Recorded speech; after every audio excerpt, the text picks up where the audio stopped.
this point, I want to shift gears and introduce you to our next speaker, who is the Senior Vice President of Insider, Selma Stern. And she's going to join us to talk a little bit about how they have just had phenomenal subscription growth, and of course, the revenue that follows that, due in part to a large organizational shift.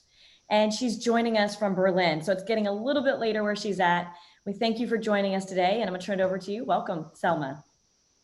Thank you so much, Nikki, for this kind introduction. And thank you, MATHER, for inviting me to speak here today. I've been working with MATHER, or we've been working with MATHER as an organization for a little over a year now. And MATHER has helped us really quantify some of the things that I would like to talk to you about today. So without further ado, I would like to talk to you today about success factors for subscriptions and reader revenue. We've seen pretty tremendous subscriber growth in 2020, and we're seeing sustained subscriber growth in 2021, which is very good news. And I would just like to share a little bit of perspective or introspection around why we think we've seen success that purportedly has outperformed some standard market metrics, which we're very happy about. Just a few words of introduction on the business section of Insider, as we refer to our business section now. Our subscriptions product is still focused mostly on the business side of things. What was previously known as Business Insider reaches around 130 million people each month. We have a strong international presence, and we're read by mostly business leaders, and I'll get into our exact demographics in a little bit. Now, a little bit of disambiguation around our name. You've probably heard of us as Business Insider. Now that we are branching out and growing our newsroom to cover a lot of different areas beyond business, we have dropped the business from our name and are now just Insider. Here is some context around this very fast subscription growth that we've seen over the last 2 years when you look at this chart. A little bit of context around this. So Insider as a company has been around for about 14 years now. Subscriptions wasn't historically our focus. It's always been a digital only company, so there's no print component to what we do. But it was an advertising revenue supported business for the longest time. And for the last 3 years or so, 3 years ago, we started with a small experiment called consumer subscriptions that has blossomed into a great and growing business model. So what's important here is we're seeing sustained growth into 2021. So this slight bump that you're seeing towards the second half of this chart, really, those are the COVID months. So those are a few months where we had double-digit monthly growth rates for our active subscribers, which was just phenomenal.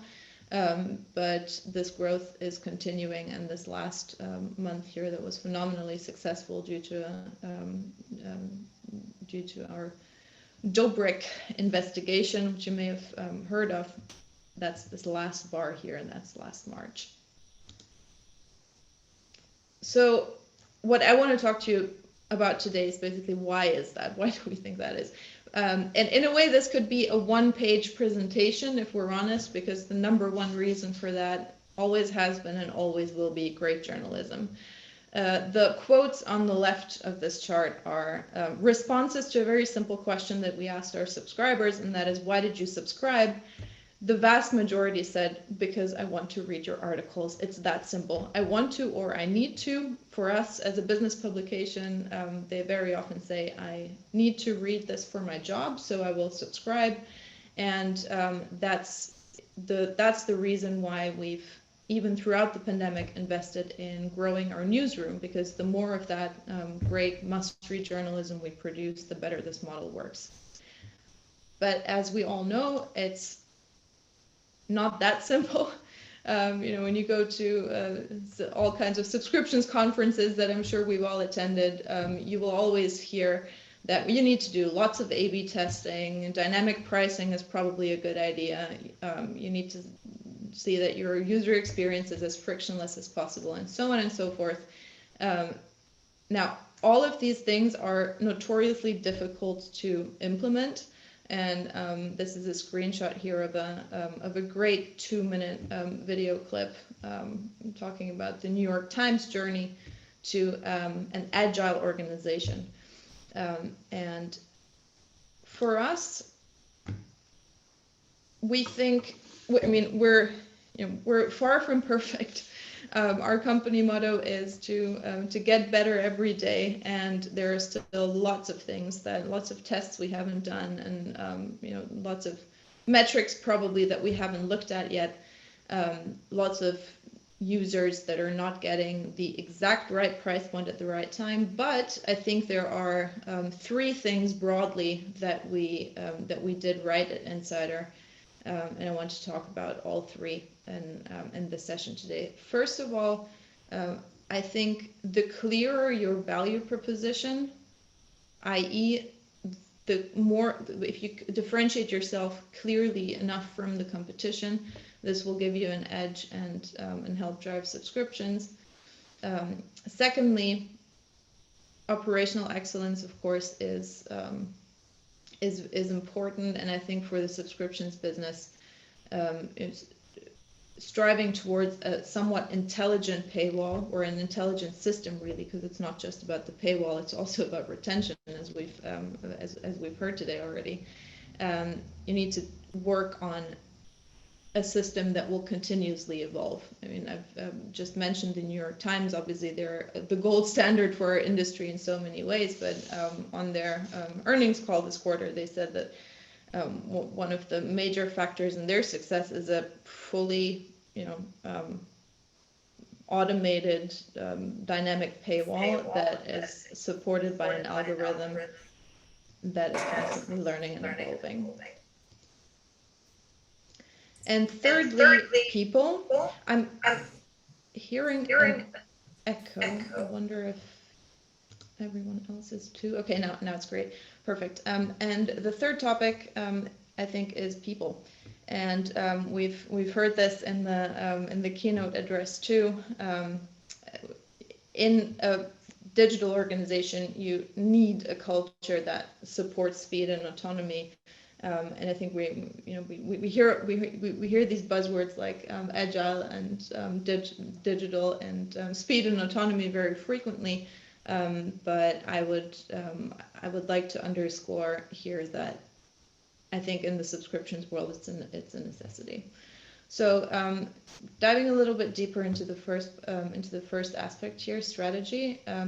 At Insider, I think we set ourselves apart, and we're obviously, in terms of subscriptions, a much smaller organization than or a smaller operation than some of our better known competitors still.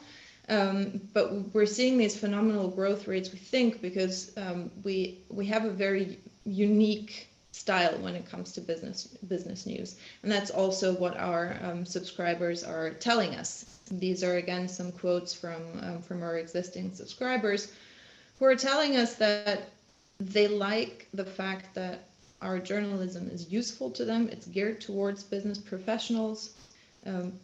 Our growth strategy is, we always refer to it as verticalized. So we try to build our newsroom and build our coverage industry vertical by industry vertical. It's written in a very accessible, concise, and visual way. Every single article starts with 3 bullet points that summarize the story. So if you tend to read all tech coverage, for example, if you want to get up to date on all tech in the morning, you don't have to read every single article that we write, because that can be quite a lot, but you can read the bullet points and be up to date, and people love that. And then lastly, we have a fun and unpretentious and simple tone to our reporting, which is also something that readers appreciate and keep telling us that they can't find anywhere else. And now that seems to resonate with an audience that is mostly busy professionals from various industries.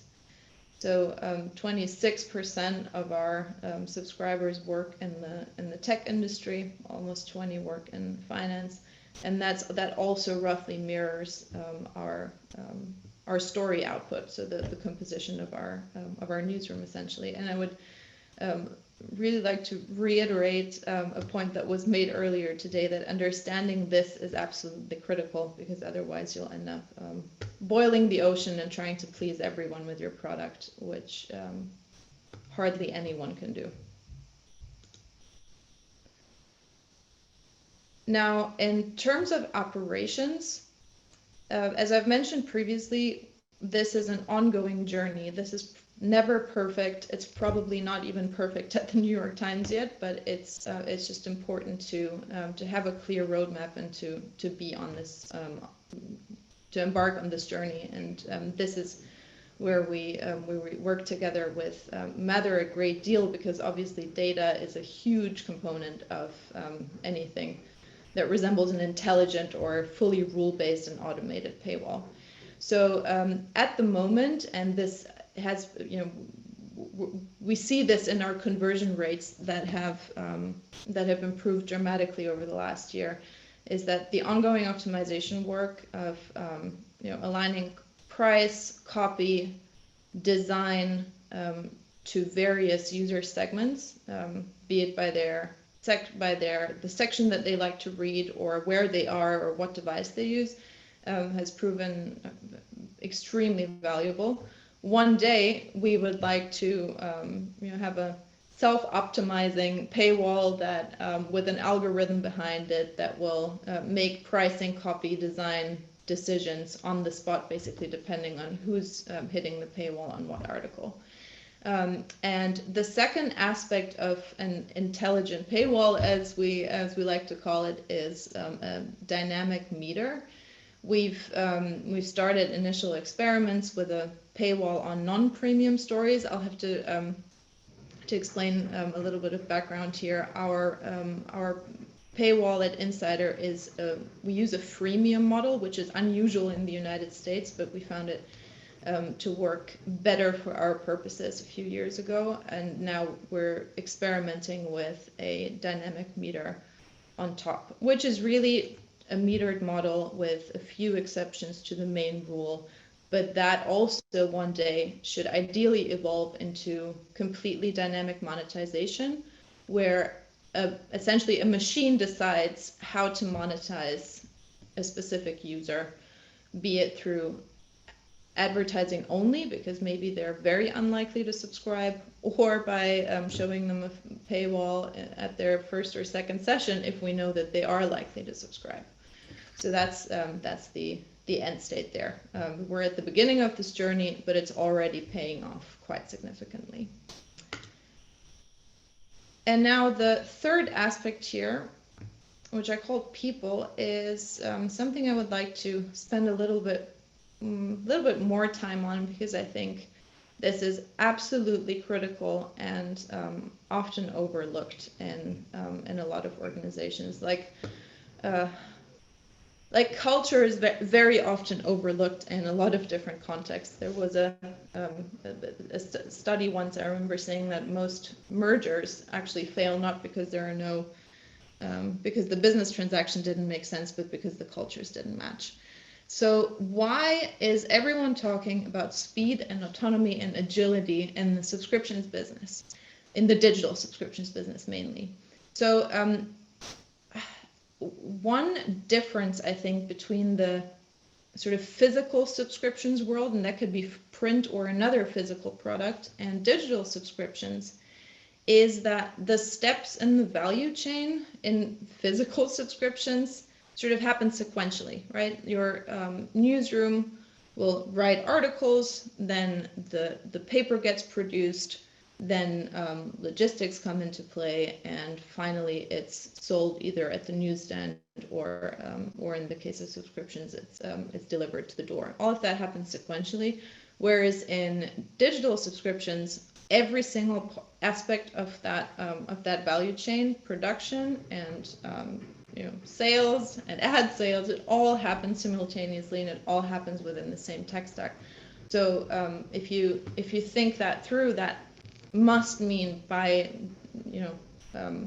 definition that in this digital world we have to collaborate more closely and to collaborate faster. So another aspect of this is, and we saw this in 2020, that rapid growth kind of reinforces that challenge and that need to be to work in agile, fast, cross-functional groups. As we were growing, and as Insider and Axel Springer, our parent company, decided to invest more and more into a growing subscriptions business, it became impossible to run all operational decisions through leadership. So we needed to get faster. Also, it created an imbalance towards shorter term wins, but things like retention actually require, they tend to be more complex, they tend to be more cross-functional, so they require cross-functional collaboration as well. And then lastly, if the marketing team, the product team, the editorial team, each have their own planning processes and each have their own priorities with respect to subscriptions, it will be a very arduous and long planning process when really they're all after the same goals, which tend to be acquisition, retention, and a couple of other things. So that is why we decided to organize our day-to-day operational work not by functional teams.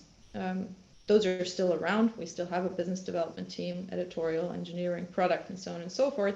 But goal setting and the day-to-day operational work happens in these cross-functional teams here. And for examples are acquisition, retention, pricing, and systems and data.